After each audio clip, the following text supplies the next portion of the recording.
I'm doing something. Should we start? Okay, I'm done. You're the chair. Well, I mean, is it recording? There we go. Recording in progress. There we go. Good morning, everybody. Welcome to the IOE meeting. My name's Art Rentila. I'll be chairing the meeting this morning. It is 5 after 10 a.m. Madam Clerk, oops, let me open up the meeting. Madam Clerk, please call roll call. Director Alvarado, Here. Chair Rentila. Here. Okay, I'd like to ask everybody to stand for the Pledge of Allegiance. President Alvarado, would you lead us in the Pledge of Allegiance? I pledge allegiance to the flag of the United States of America and to the republic for which it stands, one nation, under God, indivisible, with liberty and justice for all.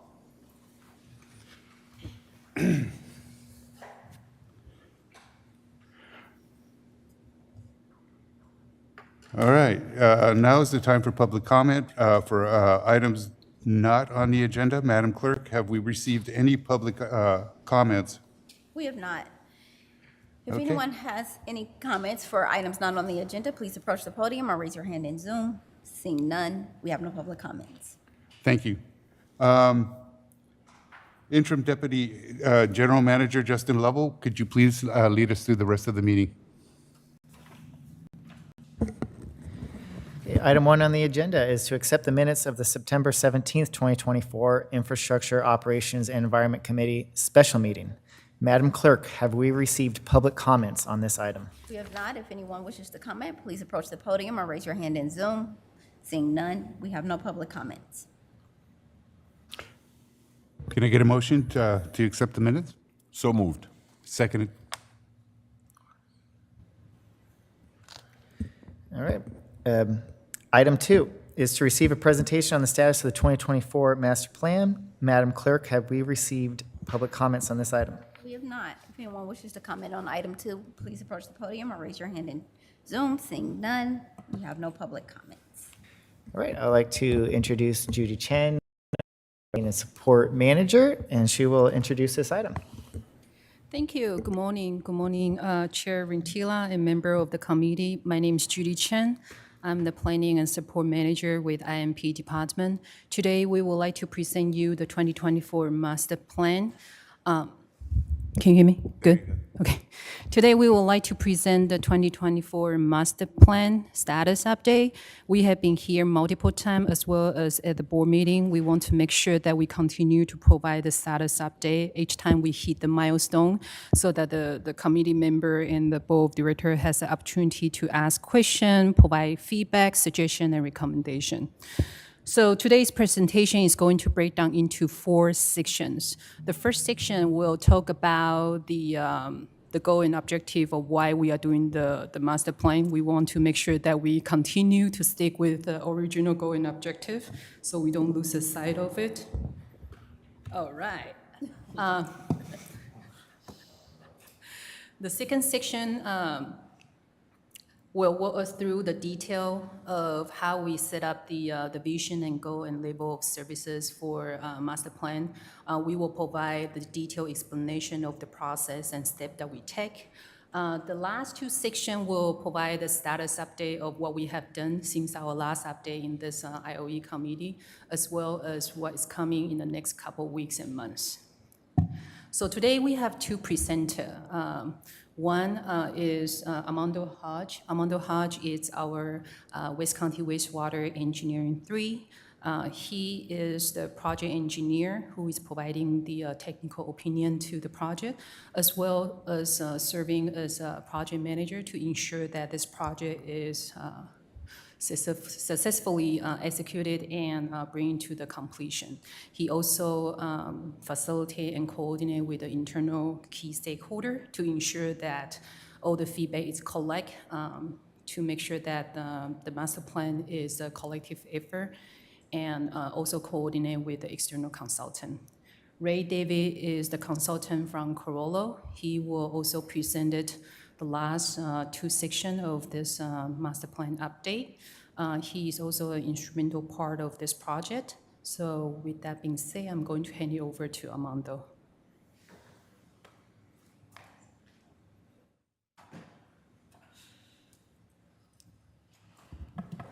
All right, that was a really good lead-in by Judy. So without further ado, we'll go ahead and get started. As she's mentioned, we've given a couple of updates to the board. So we gave one to the IOE committee, and we've given one to the board in the summertime. And so this will be our October version of the update for the IOE committee.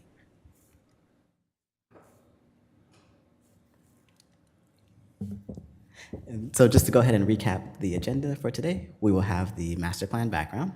Then we'll get into the vision, goals, and LOS, which again is levels of service. We will get into the master plan updates that we've made since the last update. And then we'll get into the next steps of the master plan. So I'll get into that first section. And although we've done some extensive work since the last update, our objectives remain the same. So what we want to do is assess the ability of the existing facilities and infrastructure to meet the long-term needs and develop a comprehensive 20-year CIP. These slides probably look familiar to these images probably look familiar to you, where we're showing the collection system, which is our sewer infrastructure, which is our piping. We're also showing the WQRRP, which is our water quality resource and recovery plant and the process there. And we're also showing the WCW facilities, which is like the one we're in right now at Hilltop, and also the water quality resource and recovery plant, which is off Garden Tract Road. So now I'm going to go ahead and pass it over to the consultant we've been extensively working with at Carollo. His name is Ray David, and he will be discussing the vision, goals, and levels of service. Good morning, everyone, and thanks for having us today to talk about the 2024 master plan. So as Armando noted, I'll be discussing kind of some of the more technical aspects of it, as well as the overall vision, goals, and as Armando noted, the levels of service. And again, though this is an update to the last time we presented to the IOE committee, so if there's any questions, any comments, we obviously would welcome those as we are working on continuing on with this master planning effort.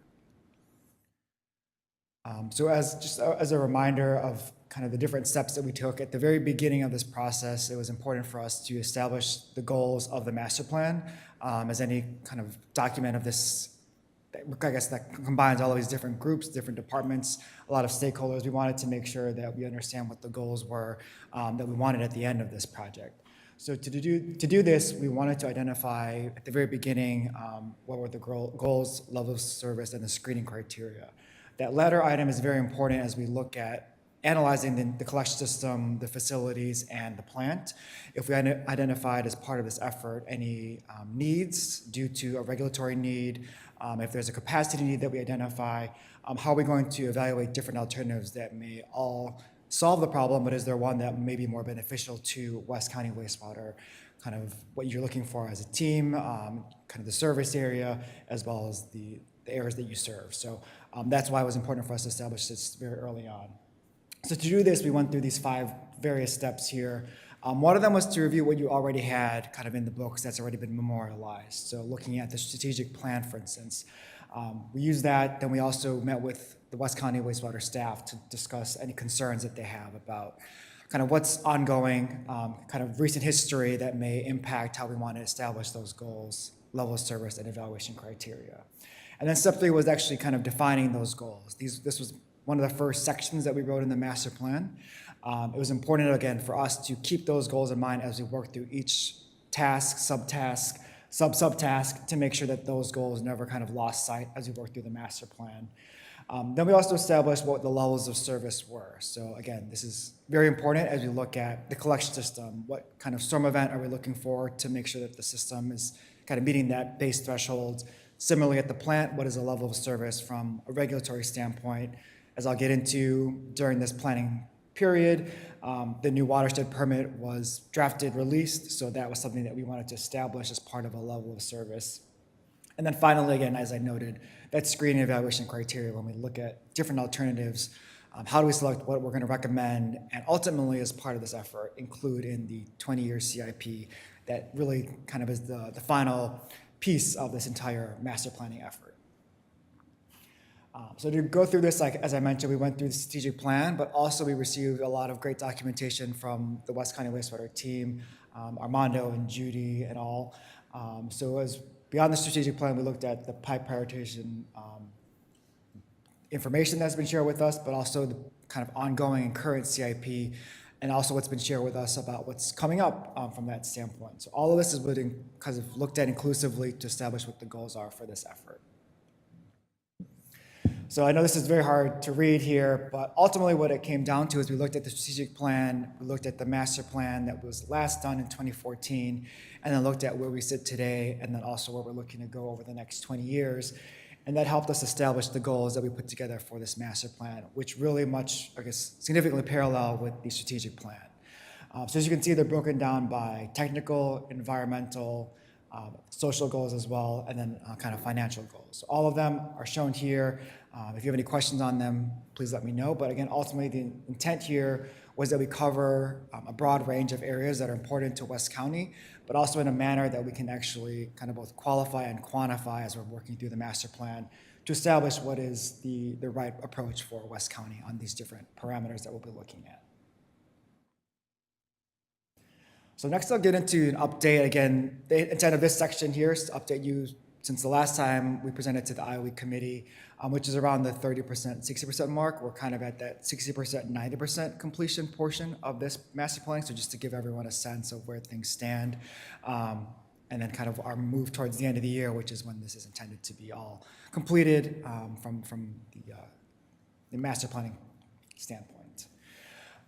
So one of the major items that came up, so I'll start with the collection system master plan, is that we are calibrating and validating the hydraulic model. This model has been newly developed as part of this master planning effort. There was an older model that's been used, but as I think I shared during that last committee meeting, that modeling software is being kind of retired by the developer. So we went through early on in the process to look at which software package would make sense for West County to move forward with, not just a part of this project, but obviously in the future. We're sticking with the same developer, but a new updated software package that has more malleability, more accessible, and that will provide the flexibility that we're looking for West County wastewater. So as part of that effort, one, we had to put all the pipes in, all the sizing, all the inverts that are kind of based on as-built of the collection system, the lift station information. And then as part of that calibration, we wanted to make sure that data that we've received from West County wastewater in terms of flows through the system matched with what the model was outputting. Obviously, with any model, only data that comes in is only as important as the data that comes out, or vice versa. Data that comes out is only as good as the data comes in. So what we ended up doing is in late August, identified several locations within the collection system that were not converging within the model. So we did some flow measurements in beginning of this year, 2024, looked at that data in 27 different locations, and then tried to match that with the modeling output at these different storm events or dry weather conditions. And then there were just a couple of instances where we had to review as-built to make sure we had the inverts in the right location. But in some instances, we were still kind of running into some issues. So what ended up happening was we visited a couple of these locations, which I'll roll through here. So as you can see here, these have at end of August. So north of San Pablo Dam Road was one location where we kind of popped a couple manholes, looked at the flow, measured inverts to understand the conditions in that location. Also looked at May Road between Renee Court and San Pablo Dam Road was another area that we were having some issues calibrating. And when I say calibration, maybe just taking a step back, what we were looking at is the velocity profile and then the depth of water within that specific location of the collection system. If those were off by too much based on our modeling expectations, then that was determined as something that we needed to investigate as part of this evaluation effort. Another location that we then looked at was kind of between Santa Rita Road and San Pablo Dam Road here. So again, these are just a couple locations where we were just having issues kind of with the model converging. So just want to highlight that this effort kind of went forward, looked at another location on 23rd Street. Again, I think there was about half a dozen or so locations that we looked at that we wanted to really get hands-on to make sure that the model matched up with what was being seen actually on site.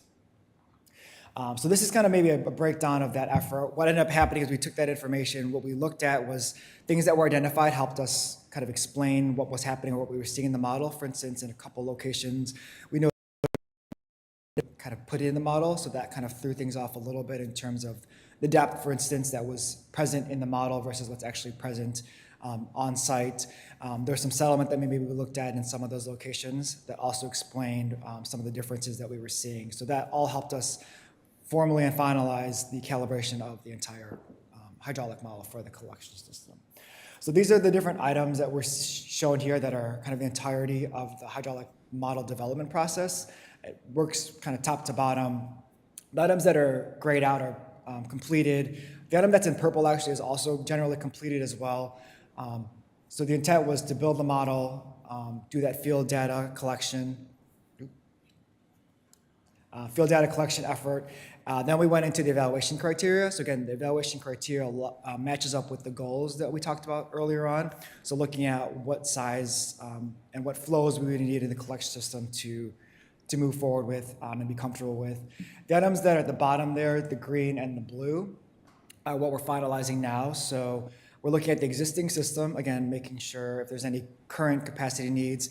And I think of criticality that I wanted to point out here is that we're also looking at projects that West County has either recently completed or are ongoing and planned for to make sure that those are also reflected in the kind of existing kind of future model mesh point of the system. So I think it was important for us that if we identified any kind of capacity needs of the system, that they were true to what's currently ongoing or kind of very near-term future improvements that West County has. And then future system evaluation, note here is that we did reach out to, Pinole, El Cerrito, the county to determine what their plans are for either redeveloping areas or undeveloped land within their system and what if they were looking at different land use changes. That informed us about if there's a land use change that would impact what's going to the collection system, because if it's obviously an undeveloped land and they're looking at a multifamily development over the next 10 years, that's something that the future model would need to incorporate because that would change the collection system hydraulics in that location and then obviously everything downstream of that location. And then the final step that we're looking at then is improvements and capital improvement plan. So this is looking at, okay, based on kind of the future system and what needs we identify in terms of do pipes need to be expanded in some areas, added in some areas. Coupled with that is also the condition assessment that was done that I explained during the last time we came to the committee, making sure that all of that comes together as part of what the improvements are for the collection system, and then that feeds into the capital improvement plan that we're establishing as part of this master planning effort.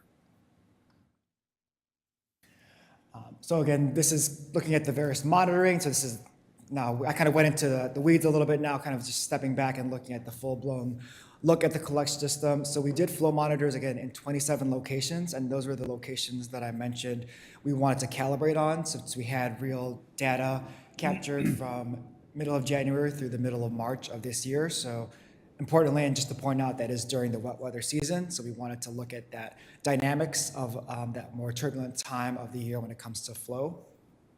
And then all of that information that I mentioned and with the different sites that we looked at in late August are used to make sure that the model throughout the entirety of the modeled system is operating and the model is producing results in a way that match with that data. So that's where all that effort kind of came into to make sure what's going through the system, but then ultimately also what's going to the plant is kind of all jiving together and making a comprehensive and complete look at the entire system. I guess maybe just to point out, so everything in blue is your kind of gravity system. You can see some force in there. And then there's like yellow and red dots for just preference and noting this out here.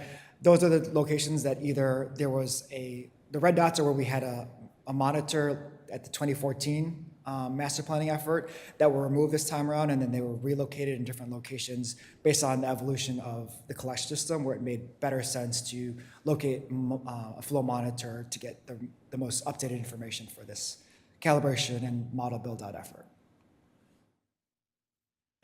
So this is the kind of pivot, as I noted. So maybe this is kind of just overall like GIS map of it, of the collection system. Here it is in the new hydraulic software package that we're using as part of this effort. So it's very similar. We kind of removed the backgrounds for ease of review on this effort. But again, this is the built-up model, and this is where the calibration and validation occurs to make sure that it's aligning both from a dry weather flow perspective, but also peak wet weather flow, because we do want to see how this system is going to respond in those range of conditions. flipping the page to the plants, so the WQRP. So we're very much in a similar kind of parallel track for these two efforts. They obviously also feed into each other, but in terms of the efforts, they're both in the kind of final stages of the model to understand both existing but also future needs of the system. So the important item here was we wanted to go through a process unit performance evaluation. So when I'm saying process unit, that would be, your primary system, your headwork system, your screenings at the headworks, your secondary clarifiers, your aeration basins, to see if each of those unit processes are performing as expected, if there's any capacity needs from either a process performance standpoint or a hydraulic standpoint, and then if there are issues, what is, again, the alternative that we're going to include in the CIP to address that. So the model was included as part of the BioWin software package, and that's the model that exists currently for West County wastewater that we're using moving forward. And then what we're doing then is also assessing those future needs based on those projected flows and loads. So those projected flows and loads come from a variety of sources that we then review to identify what's kind of the appropriate way to analyze the future flows. For the collection system, again, they use land use as the main driver based on that outreach to kind of the service area, the cities and the county that I mentioned. As part of the plan, we also do evaluate population. So we do look at the census data to look at how the census has looked at the next 20 years in establishing projections of population in the area within the service area. And then we also look at studies that have been done by different agencies over the last kind of 5 to 10 years to see how all of that fits in. So all of that information is used for us to establish what the flows are into the plant expected to be, but also what the loads are. So when I talk about loads, it's ammonia, it's phosphorus, it's TSS, it's BOD, items that we obviously have a back-end permit that needs to be met. So we want to make sure that that performance criteria and metric is always handled appropriately. So what I'm showing here on the left is, for instance, your influent flows over the last several years. So this gives us a sense of those peaks. So where you have those wet weather, kind of winter seasons, what do those events look like and how has the plant managed those?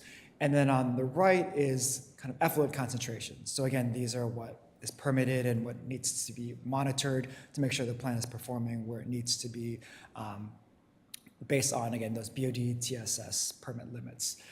So overall, the plant has been performing very well. I think the recent projects that West County has taken on over the last several years, like the RWRU project, the current Clean and Green project, have shown noticeable improvements in terms of the plant performance. And I think has set it up very well for kind of the new watershed permit that, again, I think everyone's familiar with, but also kind of the next step of that permit, which I think is supposed to come online in 2034, 2035. So I think we're seeing that all the efforts that West County has put forth have shown dividend or have provided dividends in terms of what's needed moving forward, where there is these huge efforts that are required likely for West County to meet those lower limits or those new limits. So in terms of the process model, this is very much mimics the hydraulic model that I talked about for the collection system. So the process model, again, looks at BOD, TSS, aeration performance, those different metrics within the system. So the left, and I kind of wanted to walk through this very quickly, but I think it was important to note, the left model is the model that has been calibrated. So similar to the hydraulic model for the collection system, we looked at existing data that's been shared with us by West County wastewater team for the influent, the effluent, but also the different process units in between in terms of aeration performance, the DO levels, how much air is used within the aeration system, solids data, all of that information is used to calibrate the model to make sure that when we run any scenario within the existing model, it matches with data that's already been received. So again, that's the calibrated and validated model.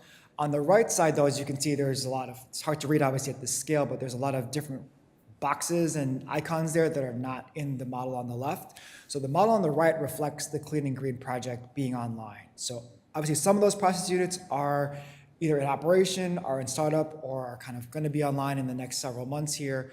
But as part of this effort, we talked about it early on with West County, was it was important to reflect kind of what is going to be the baseline with the Clean and Green project online. So what we did is we took the calibrated model and we included, the new digesters, for instance, in the updated model, and then used that to establish what the future needs are of the system.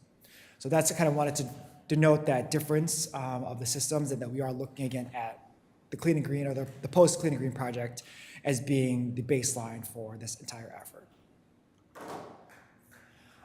So beyond that, again, as part of the future needs, I think that's whenever we're talking about master planning, we're looking into the future. A lot of what I talked about was that mix of current, existing, kind of establishing that baseline. But one thing that we look at when we're talking about the future is what the regulatory climate, so to speak, is kind of predicting in terms of regulations. So things that we look at are water quality regulations. Again, I did mention already the watershed permit. There's solids and biosolids regulations, where those stand currently and where those may evolve into the future.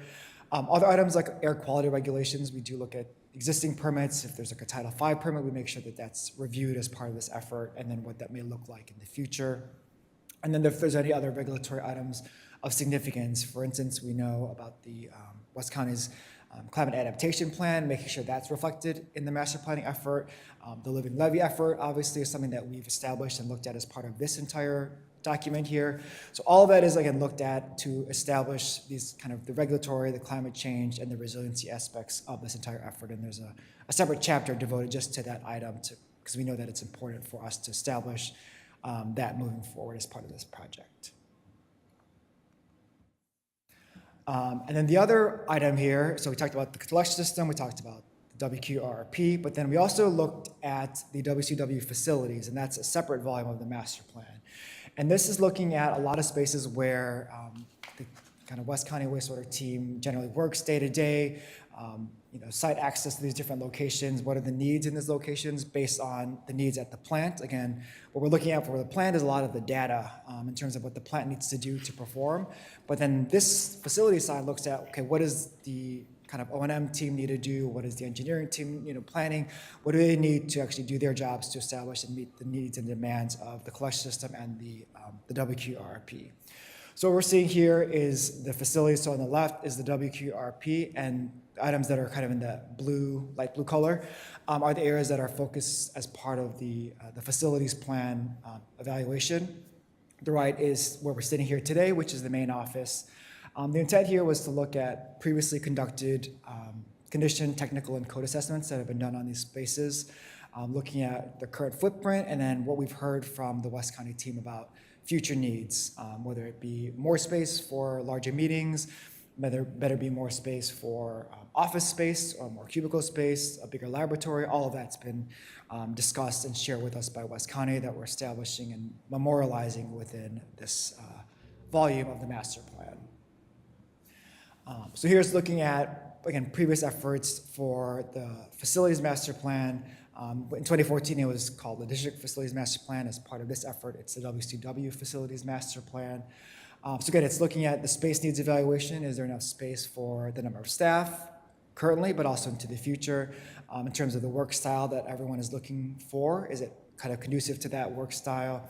Looking at alternative screening, so we're talking about more space or an adjustment in terms of the current space. What does that look like? And then establishing that recommended CIP. So this is, again, just giving you a sense of the WQRP. The focus here was mostly based on discussions with the team on the laboratory, likely a need for a larger laboratory space to kind of establish all the tests and protocols and analysis that are needed, not just existing systems, but also with the Clean and Green project coming online, there's a lot more process units that are going to require specific analyses that require a bit more bench space for them to accomplish their goals as part of that effort, as well as kind of environmental health and safety, making sure they have an allocated space within the facility.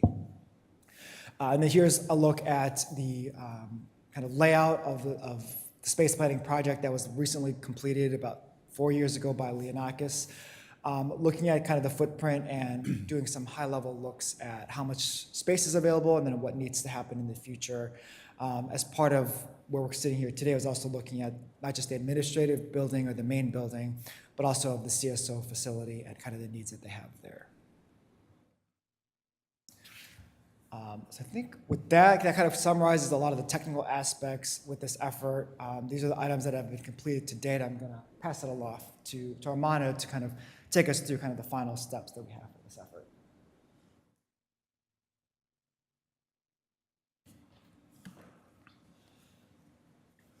Right, so now we're in the portion where we're going to talk about the steps we've taken since the last update that we've provided. So a lot of refinement has happened, refinement of the modeling systems we've mentioned. So the collection system hydraulic modeling, which is our infrastructure and sewer piping, also refinement of our WQRRP modeling, which is like our plant and our plant processes.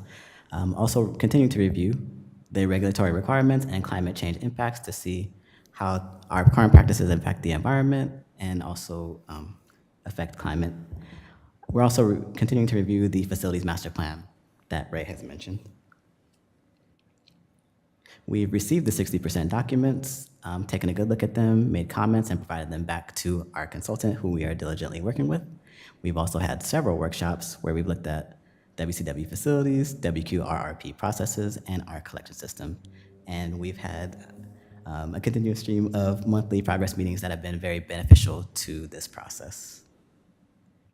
And now that we've talked about what we've done since the last update, we want to discuss the next steps of the master plan. So once the models have been calibrated, we would like to provide training for the collection system and the WQRRP. We also plan to receive the 90% documents by the end of the month. And by the end of the year, we will be receiving the 100% documents that will help us close out the project, process and the project. And last but not least, we would like to develop the CIP, which is our capital improvement plan. So that concludes the presentation. At this time, we can take any questions, comments, or concerns you may have. Any questions? Yeah, I know we're having a strategic plan update as a board next year, early next year. So how is that going to be incorporated into this master plan? Great question. So we've definitely made the consultant aware of that. So they've not only looked at our current strategic plan, they will be factoring that into our master plan updates for the future. Okay, thank you. I could just add on to that. This Sure. is so that this information, right, it'll be factored into the work that Raftelis is doing a strategic plan. It'll, we just want to make sure everything's aligned with what we're doing. So what's being developed now, you want to make sure, because it's a lot of information, it's developing a long-term capital program, and the strategic plan's a 5-year, a shorter horizon, but they're going to be, both the consultants are going to make sure that we're looking into it. So it's in part of, and it's incorporated in the strategic plan. I just want to make sure we're Yep. coordinating the efforts. Right. Go ahead. I believe Michael Savannah's also got a comment on this. Yeah, just if I can add really quickly, we had a recent discussion with the consultants around the strategic planning, and one of the things we talked about was really asking the board some specific questions about the goals early in that planning process. The intent is to take that information, give it to Ray and his team before they wrap up, because they'll be wrapping up by the end of this year. We'll be starting before the end of this year. So early in that process, I'm sure Justin and the consultant will be pushing you guys to have some conversations around our goals, because that's really what's going to impact this over here. Thank you. Thank you. Yeah, and just this ties into the financial aspect, because all of these projects are going to cost money, and that's going to they're all going to link together to help. And so the board will have some decisions to make early next year about what are the priorities. Yep. Thank you. No more questions. I'm good. Thank you. I did have a couple questions. It almost feels like we're coming out of the analog era into the digital age, which is exciting. And you did say that you take your flow measurements primarily through January through March. And so are you seeing any patterns, or are you reaching out, or do you see any other districts, wastewater districts? Do you defer to any other wastewater districts in regard to technology or anything else? Yes, we do work with a lot of different agencies, and for instance, Curl has recently done the master plan for Pinole. So we do kind of do a check of not the data one-to-one, but also just the trends that we're seeing, for instance. And we do look at how much data they do capture. So the January through March analysis of flow was just kind of a short-term, or a 2-month period, Right. where flow monitors were put in those locations to calibrate and validate the model. So the intent of that was really to establish kind of a good baseline for the modeling effort. And then, like you said, there's a lot of data that can be captured there. A lot of agencies tend to do that calibration effort of their collection system usually after they have a significant upgrade to their plant. So usually a lot of collection systems aren't they don't measure a lot of those locations regularly, which I think is something that was always kind of a question that's asked, is how much measurements and how much data do we need?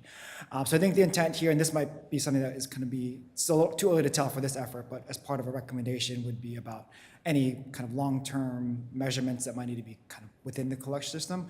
But what we're seeing at West County very much mimics and kind of parallels what we're seeing in different areas of the state, especially in Northern California, in terms of the trends that we're seeing, like you were noting, in terms of those kind of high wet weather events, the number that we're seeing, the duration, the frequency, that does line up. And I think an important parameter that we've been discussing as part of the master planning team is kind of what the future flows and loads are going to be. Because I think there's that anticipation that we're hearing from the county that they're going to move these items from undeveloped to developed, or kind of redevelop them to like a multifamily home. But then we're kind of seeing maybe like a stagnation a little bit to some degree of like the future growth flows and loads. So some of that is being addressed internally by looking at what the explanations are, and then to what you were noting, what have we seen from other agencies that have recently done a master plan? And they've seen something very similar, where we're not having these like 2% per year flow and load growth that we might have seen 20 years back within the system because of water conservation, because I think of the COVID-19 pandemic and kind of how that's being resolved and how things have changed in terms of daily work-life balance and where people are working and spending their time. That's something that we're kind of resolving. And I think also the efforts that West County have put forward in terms of upgrading their kind of collection system, their lift stations at the plant, has all provided a lot more. I guess there's less I&I, there's less of those items that previously would have continued to contribute to higher flows and loads, where now we're seeing more of a incremental increase as opposed to these like large swings in the next 20-year growth. So, and that's all being checked, to your point, against the data that we've received and that we are looking at, but also what we've seen and heard from other similar sized agencies and their systems. What I appreciate is the technology, using the technology in the calculations, you can streamline your plant and buy just about exactly the type of pumps, for example, that you may need, as opposed to buying oversized pumps that are not necessary. Yeah, no, that's a great point. I think that's something that we've been looking at, again, the projects that have been recently completed, and then looking at the model and seeing, like you said, what the pump capacity is, and how does that line up, and is there enough buffer there to be comfortable with that growth, but also, like you said, not too large of a pump or the wrong kind of pump, for instance, for the need of not just the collection system, but also of the plant. Which would be a waste of money. Exactly. So it's being very financially responsible with how we're kind of moving forward, but then also technologically and, like you said, data-driven in terms of how we're making those decisions. So it all kind of coalesces together. I thank you for that. Yep. Thank you. Any other questions? No? Thank you.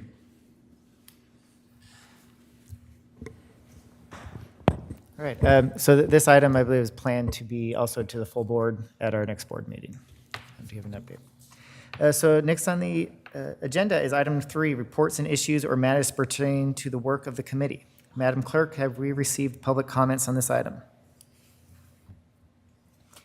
We have not.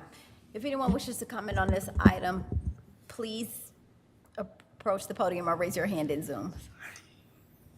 Seeing none, we have no public comments.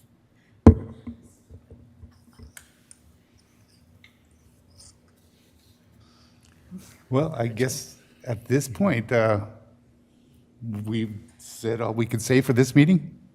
All right. So I guess we'll go ahead and close the meeting. It's October 8th, 2024, 20 to 11, or, I'm sorry, 10:42. So at saying that, I close this meeting. Thank you, everybody. Thank you.